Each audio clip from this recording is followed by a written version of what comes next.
మనిషికి phone tapping నిందితుల ఇంటికి. సార్ ఒక విషయం చెప్పన్నా సార్, ఆ, ఇది ఒక దొంగాట బిట్వీన్ బిఆర్ఎస్ అండ్ కాంగ్రెస్.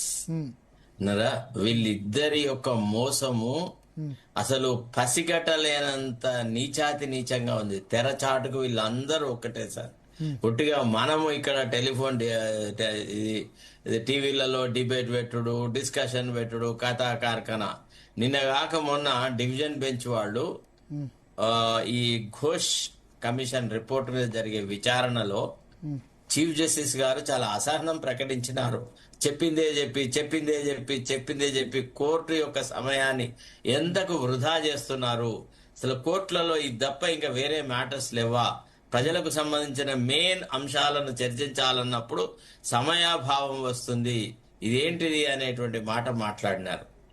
విన్నారా? తర్వాత రెండోది, పీరియాడికల్ గా ఈ ఇష్యూస్ ని ఈ రకంగా రేస్ చేయడం ద్వారా కొంత కంట్రోల్ చేయడం, బీఆర్ఎస్ ని ఇక ఎదురు దాడి చేయకుండా లేకపోతే ప్రజా సమస్యల మీద మాట్లాడకుండా చేయడమే ఒక మూల ఉద్దేశం తప్ప ఇదేదో ఫైనాలిటీకి వస్తుందని, టెలిఫోన్ ట్యాపింగ్ వల్ల వ్యక్తి గోప్యతకు భంగం కలిగిందని, అదని ఇదని ఇట రకరకాలుగా మాట్లాడిందంతా వీర్థవాదన. దీన్ని మనం పదే పదే డిస్కస్ చేయడం అనేది వృధా. రెండోది ఏంటంటే, ఈ రాష్ట్రం ఈనాడు ఒక పిచ్చోడి చేతిలో రాయిలాగా తయారైంది. ఈ ప్రభుత్వానికి ఒక దశ లేదు, దిశ లేదు, నిర్దేశం లేదు, ప్రజలకిచ్చిన వాగ్దానాల పట్ల చిత్తశుద్ధి లేదు, ప్రజల మీద ప్రేమాభిమానాలు లేదు. మీరు ఏ రంగంలో చూసినా ఈనాడు పచ్చి అశాంతి ఉన్నది. పేద ప్రజలను నడి రోడ్డు మీద విసిరేస్తా ఉన్నారు. రకరకాల బుల్డోజర్ జస్టిస్ పెట్టి ఇష్టం వచ్చినట్టుగా ఎప్పుడో సెటిల్ అయిన విషయాలను కూడా మళ్ళీ రీఓపెన్ చేసి సర్వనాశం కాలబెడుతున్నాడు. అసలు ఒక ప్రయారిటీ అనేది లేదు ప్రభుత్వం ముందు. ఇవాళ పాలన ముందు కొత్తగా ఏర్పడిన ప్రభుత్వం గత ప్రభుత్వం కంటే మేలైన పాలన, మెరుగైన ప్రజాపాలన తీసుకొస్తానని ఒక పవిత్రమైన వాగ్దానం ఇచ్చి, ఒక గొప్ప ఎలక్షన్ మేనిఫెస్టో ఇచ్చి, ఇప్పటి వరకు మీరు ముఖ్యమంత్రిని ఎలక్షన్ మేనిఫెస్టో పట్టుకొని గిన్ని రకాల ప్రామిసెస్ చేసినాము, గీ ప్రామిసెస్ ని గీ సంవత్సరంలో చేస్తాం, గీ సంవత్సరంలో గివి చేస్తామన్న మాట లేదు. తర్వాత ఆ వాగ్దానాలకు కూడా నిజాయితీ లేదు. ఇప్పుడు ఫర్ ఎగ్జాంపుల్ ఉస్మాన్ యూనివర్సిటీకి వచ్చేసి ఉస్మానియా యూనివర్సిటీ అంత అభివృద్ధికి 1000 కోట్లు ఇస్తా అన్నాడు. ఇప్పటికి 1000 పైసలు ఇచ్చినట్టుగా కూడా ఎక్కడన్నా దాఖలాలు లేదా సార్? చూడండి, ఇటీవల ముఖ్యమంత్రి చేసిన వాగ్దానాలలో ఎక్కడన్నా ఫాలో అప్ యాక్షన్ ఉంటే చూపట్టండి. ఇంకక్కడెక్కడో ఎవరికో ఇళ్ళు, ఇదైతే నిజామాబాద్ లో ఎవరికో ఇళ్ళు ఇచ్చినాడు, ఇందిరమ్మ ఇళ్ళు ఇచ్చినాడు అని దాన్ని పెద్ద పబ్లిసిటీ చేసుకొని ముఖ్యమంత్రి గతంలో పిసిసి అధ్యక్షుడిగా ఉన్నప్పుడు చేసిన వాగ్దానాన్ని సంపూర్తి చేసినాడు అని అంటే ఆకలి వేసినాడికి మురుగురాలు పెట్టినట్టుగా వ్యవహారం చేసినాడు. అంతే తప్ప అసలు ప్రభుత్వం యొక్క ఆలోచనలో ఎక్కడ కూడా ఏ కోణంలో చిత్తశుద్ధి లేదు. ఇక ఈ ప్రభుత్వం అనేది ఇది నానాటికి ప్రజాభిప్రాయంలో దిగజారిపోతుంది సార్. పొలిటికల్ సైన్స్ లో మనకు ఒక విషయం చెప్తారు. థామస్ జెఫర్సన్ కోట్ చేసినటువంటి ఒక మాట ఏమంటారంటే, a vibrant public opinion will enchain the aristocracy of the governance అంటారు. అంటే ప్రభుత్వాలు అనేది ప్రజాభిప్రాయానికి అనుకూలంగా ప్రవర్తిస్తాయి. గట్టి ప్రజాభిప్రాయాన్ని సేకరించడానికి, తయారు చేయడానికి పత్రికలు ఒక ప్రముఖ పాత్ర పోషిస్తాయి అనేటువంటి మాట మాట్లాడినాడు. ఈనాడు ముఖ్యమంత్రి దొరికిన అవకాశాన్నల్లా ఉపయోగించుకొని సోషల్ మీడియా మీద విషంగా అక్కుతూనే ఉంటాడు. సోషల్ మీడియా ఏదో అది జరిగింది, ఇది జరిగింది. సోషల్ మీడియా ఓన్లీ యూట్యూబర్సే కాదు సార్. ఇవాళ మెయిన్ ఛానల్స్ కూడా వీళ్ళ ప్రోగ్రామ్స్ అయిన తర్వాత మళ్ళీ యూట్యూబ్ లో వాళ్ళు అప్లోడ్ చేస్తున్నారు. ఇవాళ social media is not the monopoly of 1 or 2 individuals or 3 individuals. కాకపోగా ఈ పత్రికలు, ఈ ప్రింట్ మీడియా ఏదైతే ఉందో వీళ్ళని లొంగ తీసుకున్నారు బై అడ్వర్టైజ్మెంట్స్, బై రకరకాల అదిగా. ప్రజలకు ఈనాడు జరుగుతున్నటువంటి ఆర్తిలో గాని, అన్యాయం మీద గాని, ప్రజలకు జరుగుతున్న దుర్మార్గమైన వ్యవహారాల విషయంలో గాని ప్రింట్ మీడియా సైలెంట్ గా ఉంది. ఎంతో కొంత సోషల్ మీడియా ప్రభుత్వం యొక్క నిరంకుశ విధానాలను ఎండగడుతుంటే, ఇప్పుడు నేను ఏదో కొత్త చట్టం తీసుకొస్తా, సోషల్ మీడియాలో అన్ని అబద్ధాలే ప్రచారం చేస్తున్నాడు అనేటువంటి మాట ముఖ్యమంత్రి గారు మాట్లాడుతున్నారు.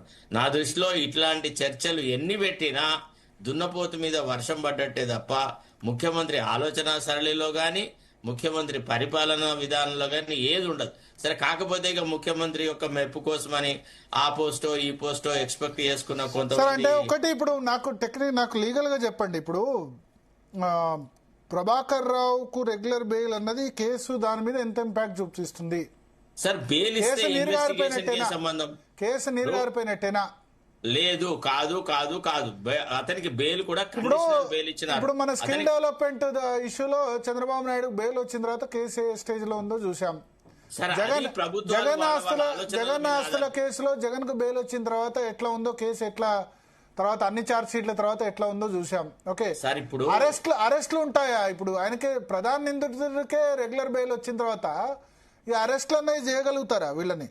కాదు సార్, ఈ కంటిన్యూస్ ధారావాహిక ఇటనే కొనసాగితే అక్యూజ్డ్ కూడా కొన్ని ఫండమెంటల్ రైట్స్ ఉన్నాయి కదా. ఇప్పుడు వాళ్ళు ఏమన్నారు, సుప్రీంకోర్టు వాళ్ళు, మీరు విట్నెస్ లను తారుమారు చేయొద్దు, ఆన్ గోయింగ్ ఇన్వెస్టిగేషన్ ఇన్ఫ్లుయెన్స్ చేయొద్దు అని చెప్పి అతను ఒక ఐజీ క్యాడర్ ఆఫీసర్ కాబట్టి ఆ మాత్రం గౌరవపరంగా సుప్రీంకోర్టు తన ఆర్డర్ పాస్ చేసింది. ఇప్పుడు అది ఏ రకంగా ప్రతిబంధకం? ఒకవేళ ప్రభుత్వం కనుక చిత్తశుద్ధితో ఇన్వెస్టిగేషన్ కంప్లీట్ చేసి నిజాన్ని నిగ్గుదేల్చాలనుకుంటే అసలు ప్రభుత్వానికి ఆ చిత్తశుద్ధి లేదు. నేను మీకు ఒక చిన్న ఎగ్జాంపుల్ చెప్తాను సార్. జానారెడ్డి గారు అంటే ఫస్ట్ సారి గవర్నమెంట్ వచ్చిన తర్వాత జానారెడ్డి మీద అతను తేరా చిన్నపరెడ్డి గారు ఒక పెద్ద ఎలిగేషన్స్ తో ఒక పెద్ద రిట్ పిటిషన్ వేసినారు సార్. హైకోర్టులో ఆ కేసు నాకే ఇంట్రెస్ట్ చేసినారు. నాకు ఇంట్రెస్ట్ చేసిన తర్వాత నాతో ఏం చెప్పినారు అంటే, నేను అసలు ఆ ఫైల్ చూసేసి చదివిన తర్వాత నేను మా పెద్దలకు చెప్పినాను, అంటే మా హయ్యర్ అథారిటీకి, ఇందులో ఏముంది సార్, నేను ఒక్క నిమిషంలో డిస్మిస్ చేయించగలను, అసలు ఈ కేసులో దమ్మే లేదు అని నేను అన్నాను. అన్న తర్వాత ఆగండి, నేను గవర్నమెంటల్ వ్యూ కనుక్కొని నేను మీకు విషయం చెప్తాను అని అనే తర్వాత the word that has come from the honourable chief ministers office was that ఈ కేసును ఇట్లనే ఉంచాలి, జానారెడ్డిని నోరు మెదపకుండా కాపాడుకోవడానికి ఈ కేసు మనకు ఉపయోగపడుతుంది. It is like Damocles sword hanging on his head, it should be kept like that, never ever get finality to this writ petition అన్నారు.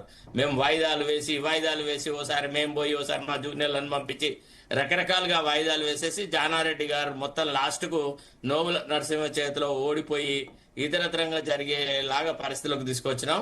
తర్వాత జానారెడ్డి గారు కూడా మీకు తెలుసు ఏ రకంగా కేసీఆర్ తో సహకరించినాడు. ప్రతిపక్ష నాయకుడిగా ఉండి కాంగ్రెస్ పక్షం ఎప్పుడు ఇన్వగరేట్ అయ్యి గొప్పగా ఫైట్ చేసి ఏదో చేసి సాధించింది అంటూ ఏది లేదు. సో ఇట్లా ఇది అధికార పక్షము తమకు అంది వచ్చిన అవకాశాలను వాడుకోవడం చాలా పరిపాటి. ఇప్పుడు జరుగుతుంది కూడా అంతే. సుప్రీంకోర్టు ఇన్వెస్టిగేషన్ ఆపలేదు, నేరస్తులను పట్టుకోవద్దని అనలేదు, నేరస్తులకు శిక్ష వేయించడంలో కృషి చేయొద్దని అనలేదు. అందుకోసమే వాళ్లకు అనుకూలంగా వాళ్ళ అడుగులకు మడుగులొత్తే ఆఫీసర్లను సిట్లుగా పెడతారు, తర్వాత రకరకాల కమిటీలుగా పెడతారు, ఏదో ఒక మమ అని అనిపిస్తూ ఉంటారు. ఇది ఇప్పుడు జరుగుతున్నటువంటి తతంగం. అంతేగాని దీంట్లో సుప్రీంకోర్టును మనం తప్పు పట్టాల్సిన అవసరం లేదు. మీరు ఒక త్వరితగతిన ఇప్పుడు కనుక మీరు ప్రొసీడింగ్స్ కనుక టేకప్ చేస్తే, మీరు ఇన్వెస్టిగేషన్ చేస్తే, ఇప్పుడు చూడండి నిన్న మొన్నటి వరకు ఖమ్మము అది ఇది ఇష్యూస్ అయిపోయినాయి కదా. మళ్ళా ఎవడైనా ఇప్పుడు మార్చ్ ఆల్మోస్ట్ మధ్యలోకి వచ్చినాం మనం, రబీ సీజన్ వచ్చేసింది, రైతుల కోతలకు వచ్చింది, రైతు బంధు గురించిన టాపిక్ ఎవడు మాట్లాడదు. ఇక రైతు భరోసా ఇస్తారా ఇయ్యరా, రైతు బంధు ఇస్తారా ఇయ్యరా, మహిళలకు 2500 ఇస్తారా ఇయ్యరా, ఇట్లాంటి సమస్యలు ఏవి చర్చకు రావద్దు. ఇవాళ ఏం రావాలి, టెలిఫోన్ ట్యాపింగ్ రావాలి, లేకపోతే మూసి రివర్ ఫ్రంట్ రావాలి, ప్రతిపక్షాలు నా అన్ని పనులకు అడ్డుపడుతున్నాయని చెప్పి మన్ను పోయాలి. ఇగో ఇట్లాంటి అంటే డైవర్షనరీ పాలిటిక్స్ లో ముఖ్యమంత్రి ఆరితేరిన వ్యక్తి. చంద్రబాబు నాయుడు దగ్గర చాలా బ్రహ్మాండమైన ట్రైనింగ్ పొందినాడు. ఇగో దానిలో పర్యవసానమే ఈనాడు ఈ టెలిఫోన్ ట్యాపింగ్ ఉదంతం సార్. ఇక దీని గురించి చర్చించాలనే నాకే సిగ్గు అనిపిస్తుంది. ఇవాళ మాకు ఇట్లా ఇందులో మీరు పార్టిసిపేట్ కావాలా, సుప్రీంకోర్టు ఆదేశం వచ్చిన ధర్మ లాంటి ఏమని మాట్లాడతాం? మాట్లాడడానికి కూడా కొంత నిజాయితీ ఉండాలి కదా సార్. ఇవాళ మన ఈ కార్యక్రమాన్ని చూసే వాళ్ళు కూడా విసిగెత్తిపోతున్నారు. ఈ డిబేట్ ఈ టెలిఫోన్ ట్యాపింగ్ ఎందుకులే అన్నట్టుగా క్లోజ్ చేసే అంత విసిగెత్తే లాంటి అంశంలాగా ఇది తయారైంది sir. Okay okay okay so Charan Kaushik గారు, ఏమైంది ఫోన్ ట్యాపింగ్ కేసు? మున్సిపల్ ఎన్నికలప్పుడు దడదడ రోజు ఒకళ్ళతో